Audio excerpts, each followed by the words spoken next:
जय हिंद, जय भारत, राधे राधे, जय Shri Ram. Science study point में आप सभी का स्वागत है। और आज हम क्लास 11 में कार्बनिक अभिक्रियाओं की क्रियाविधि लेकर आए हैं। बहुत इंपॉर्टेंट टॉपिक है और आज हम इसके बारे में बताएंगे। तो सर्वप्रथम आप ये जानिए कि कार्बनिक अभिक्रियाओं की क्रियाविधि, तो क्रियाविधि में आपको कार्बनिक यौगिकों में सर्वप्रथम आपको ये जानकारी होनी चाहिए कि जितने भी कार्बनिक यौगिक होते हैं वे सभी कार्बनिक यौगिक में सहसंयोजी बंध पाया जाता है, और जितने भी कार्बनिक यौगिक होते हैं वे सभी आणविक अभिक्रिया प्रदर्शित करते हैं। तो आणविक अभिक्रिया प्रदर्शित करने के साथ साथ उनमें जो सहसंयोजी बंध पाया जाता है वो उस सहसंयोजी बंध के बारे में आप जान लीजिए। तो सहसंयोजी बंध किसे कहते हैं? सहसंयोजी बंध आपको हम बेसिक से बताना चाह रहे हैं जिससे कि आपको अच्छी तरह समझ में आ सके। सहसंयोजी बंध किसे कहते हैं? सहसंयोजी बंध जो होता है किसे कहते हैं? जब दो या दो से अधिक परमाणुओं के मध्य परस्पर इलेक्ट्रॉनों की साझेदारी होती है, दोनों परमाणुओं के मध्य जब इलेक्ट्रॉन का साझा किया जाएगा तो साझेदारी के द्वारा बनने वाला जो बंध होता है वो सहसंयोजी बंध कहलाता है। जैसे हम समझाएंगे, ये परमाणु ए है, दूसरा परमाणु बी है, इस परमाणु के पास एक इलेक्ट्रॉन है, बी परमाणु के पास भी एक इलेक्ट्रॉन है, और इन दोनों परमाणुओं के द्वारा आपस में एक एक इलेक्ट्रॉन का साझा कर लिया जाता है, और एक एक इलेक्ट्रॉन का साझा करने के फलस्वरूप ये जो साझे के इलेक्ट्रॉन होते हैं ये दोनों परमाणुओं के मध्य में रहते हैं, ये दोनों परमाणुओं के मध्य में स्थित होते हैं और इसे इलेक्ट्रॉन युग्म कहते हैं। और इस इलेक्ट्रॉन युग्म के द्वारा इन दोनों परमाणुओं के मध्य एक बॉन्ड बनता है जिसे सहसंयोजी बंध कहते हैं। जिसे क्या कहते हैं? सहसंयोजी बंध कहते हैं, या सहसंयोजी बंध है। या जितने भी कार्बनिक यौगिक होते हैं उनमें सहसंयोजी बंध पाया जाता है, और दो परमाणुओं के मध्य परस्पर इलेक्ट्रॉनों की साझेदारी से जो बंध बनता है उसे सहसंयोजी बंध कहते हैं। तो ये सहसंयोजी बंध है। ये जो सहसंयोजी बंध जो होता है, ये जो सहसंयोजी बंध होता है, इस सहसंयोजी बंध में बंध विदलन पाया जाता है। चूंकि जितने भी कार्बनिक यौगिक होते हैं उनकी जो क्रियाविधि है उस क्रियाविधि के दौरान होता क्या है, नए जो पदार्थ बनते हैं, नए जो ऑर्गेनिक कंपाउंड बनते हैं, कार्बनिक यौगिक बनते हैं, वो सहसंयोजी बंध में विदलन प्रक्रिया के द्वारा या फिजन प्रक्रिया के द्वारा, या हम कह सकते हैं क्लीवेज के द्वारा नए कार्बनिक यौगिकों का निर्माण होता है। ठीक है, तो कार्बनिक अभिक्रियाओं में क्या होता है कि पुराने बंध टूटते हैं और नए बंध का निर्माण होता है, और पुराने बंध के टूटने को ही बंध विदलन कहते हैं। तो देखिए, आपको हम बताएंगे कि सहसंयोजी बंध में विदलन कैसे होता है। तो हम बताएंगे सहसंयोजी बंध में विदलन।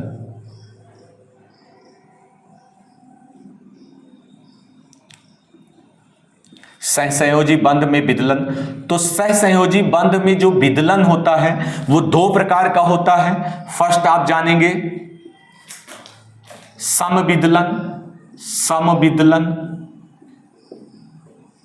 और दूसरा होता है समविदलन, या इसे कहते हैं होमोलाइटिक फिजन, और हम कह सकते हैं होमोलाइसिस।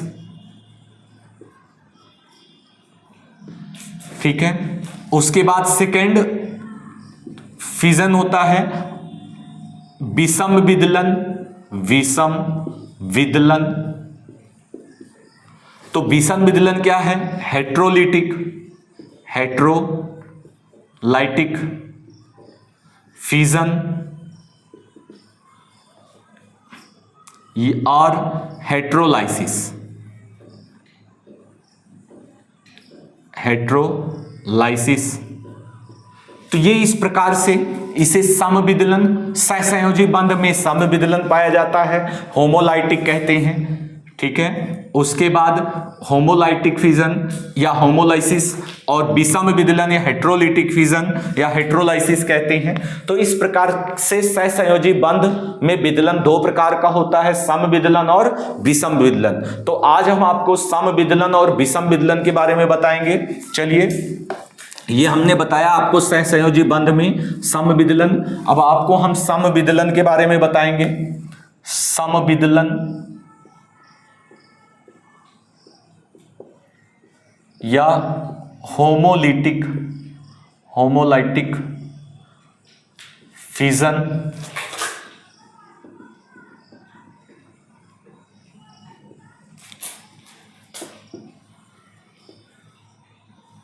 देखिए, होमोलिटिक फिजन क्या होता है?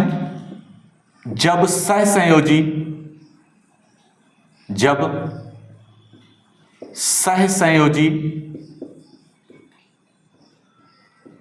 बंध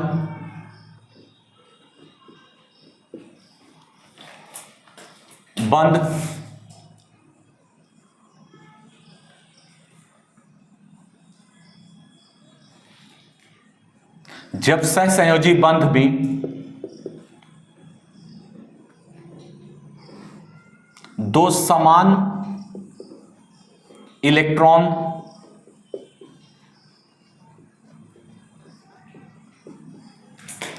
वाले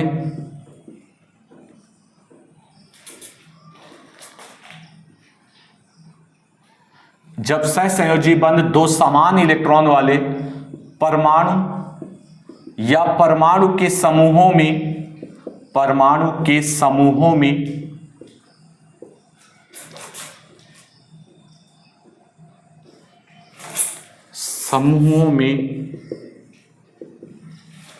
विभाजित होता है,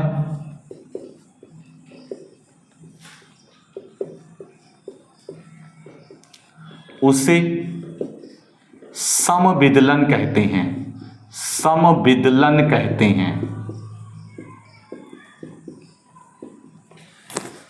किसी भी ऑर्गेनिक कंपाउंड में, कार्बनिक यौगिक में, जब सहसंयोजी बंध जो होगा दो समान इलेक्ट्रॉन वाले परमाणु या परमाणु के समूहों में विभाजित होगा तो उसे समविदलन कहेंगे। जैसे देख लीजिए एग्जाम्पल CH4 है, ये एकल बॉन्ड है, ये इस प्रकार से।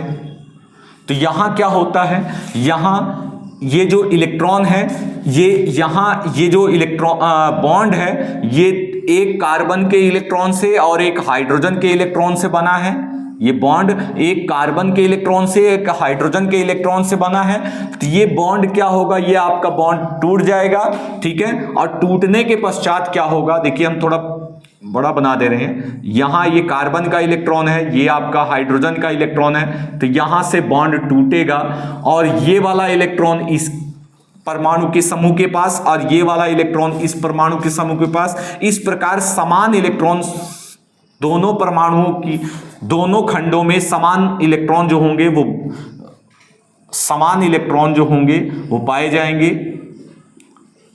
ये इस कार्बन का इलेक्ट्रॉन होगा और नेक्स्ट इस परमाणु का ये इलेक्ट्रॉन पाया जाएगा।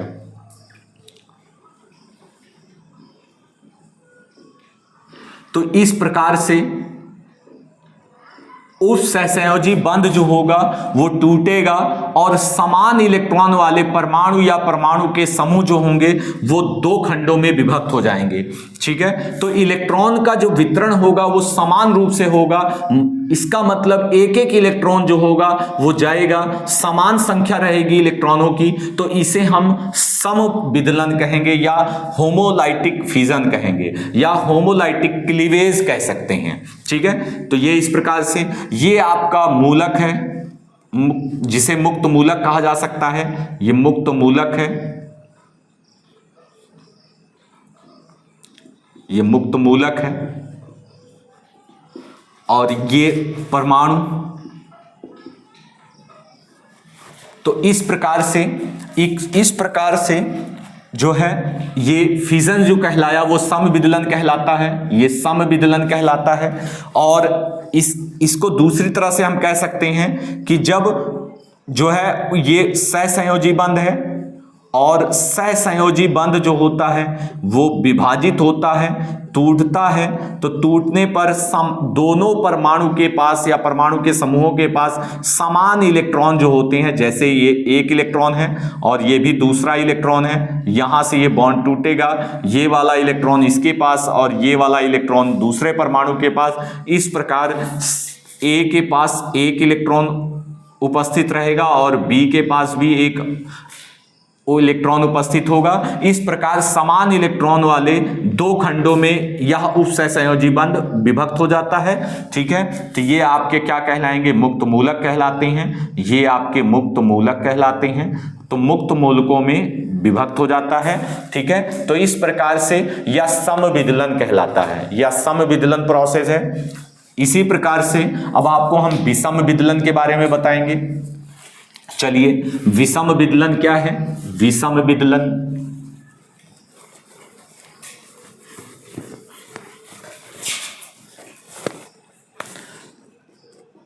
विषम विदलन विषम विदलन या हेट्रोलाइटिक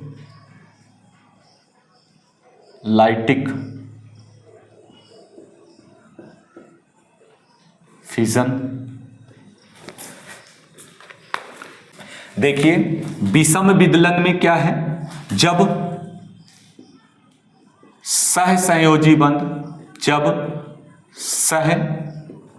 सहसंयोजी बंध टूटने पर साझे का इलेक्ट्रॉन युग्म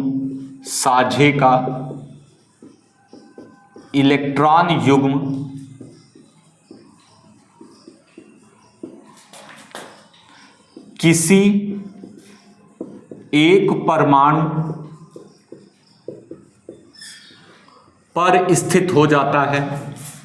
पर स्थित हो जाता है।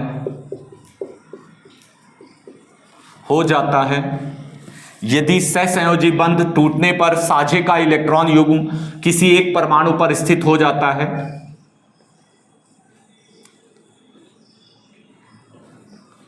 उसे विषम विदलन कहते हैं। इसमें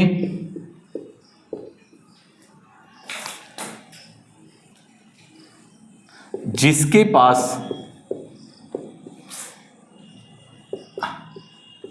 इलेक्ट्रॉन युग्म स्थित होता है,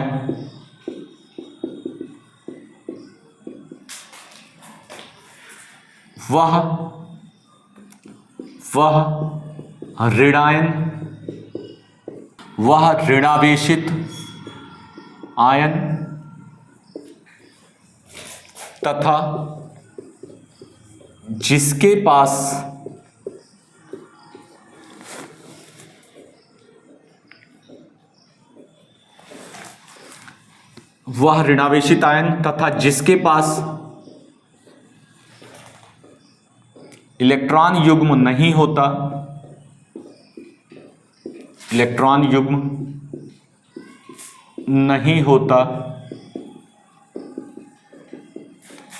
वह धनावेशित होता है। चलिए देखिए, एग्जाम्पल देखिए। CH, पहले आपको हम दिखा दें एग्जाम्पल। जैसे A परमाणु है, A और B के बीच बॉन्ड है और ये इलेक्ट्रॉन है और ये दूसरा इलेक्ट्रॉन है। दोनों के एक एक इलेक्ट्रॉन हैं और ये आपस में ये जो बॉन्ड टूट रहा है, बॉन्ड टूटता है, ये बीच में से बॉन्ड टूटता है और बॉन्ड टूटने के पश्चात ये बॉन्ड जो होता है किसी एक परमाणु की पूरा युग्म, इलेक्ट्रॉन युग्म ही किसी एक परमाणु की ओर स्थानांतरित हो जाता है। तो इस प्रकार इस पर इलेक्ट्रॉन युग्म आ जाता है और ये B जो होता है ये आपका बी जो है ऐसे ही रहेगा। तो इस प्रकार से ये आपका ऋणावेशित हो जाएगा और ये क्या हो जाएगा, धनावेशित हो जाएगा। ठीक है, ये ऋणायन बनाएगा और ये क्या बनाएगा, धनायन। जैसे आपको हम बताते हैं CH अब यहां ये बॉन्ड कार्बन का है, ये बॉन्ड Cl का है, तो यहां पर क्या होता है, बॉन्ड टूटता है और टूटने के पश्चात जो है ये बॉन्ड टूटता है और टूटने के पश्चात जो है ये Cl परमाणु की ओर स्थानांतरित हो जाता है। क्यों स्थानांतरित हो जाता है, क्योंकि कार्बन से Cl की विद्युत ऋणात्मकता अधिक है और अधिक होने के कारण इलेक्ट्रॉन युग्म Cl की ओर स्थानांतरित हो जाता है। तो इस प्रकार से H और इस पर प्लस चिन्ह आ जाता है और Cl के पास इलेक्ट्रॉन युग्म आ जाने से इस पर ऋणायन आ जाता है, ऋणावेशित ऋणायन बनाता है। ये इस प्रकार से जो है ये विषम विदलन को प्रदर्शित करता है। यहां आप लिख सकते हैं विषम विदलन, ये विषम विदलन कहलाता है। तो इस प्रकार आपने समझा समविदलन में जो सहसंयोजी बंध जो होता है उसमें बराबर जो साझेदारी का इलेक्ट्रॉन युग्म होता है वो बराबर रूप से दोनों परमाणुओं में स्थानांतरित हो जाते हैं, दोनों परमाणुओं की ओर स्थानांतरित हो जाते हैं। लेकिन विषम विदलन में क्या होता है, जो साझे के इलेक्ट्रॉन युग्म होते हैं वो किसी एक परमाणु की ओर स्थानांतरित हो जाते हैं जिससे उस पर ऋणावेश तथा दूसरे पर उतना ही धनावेश आ जाता है। इस प्रकार हमने एग्जाम्पल दिखाया। ठीक है, क्लोरोमेथेन में आपने देखा ये मूलक है, ये आपका मूलक या आयन कह सकते हैं हम, आप या आयन कह सकते हैं, ये आयन है, ये धनायन है, धनायन, और ये ऋणायन। तो इस प्रकार से ये आपका मूलक नहीं बनेगा। मूलक जो होता है वो सम विदलन में बनते हैं। ठीक है, विषम विदलन में मूलक नहीं बनते, सम विदलन में ही मूलक का निर्माण होता है और विषम विदलन में आयन बनते हैं, धनायन है और ये ऋणायन है। इस प्रकार से हमने सम विदलन और विषम विदलन को हमने आपको बताया और विद एग्जाम्पल आपको हमने समझाया। मैं आशा करता हूँ आपको ये समझ में आया होगा। ठीक है।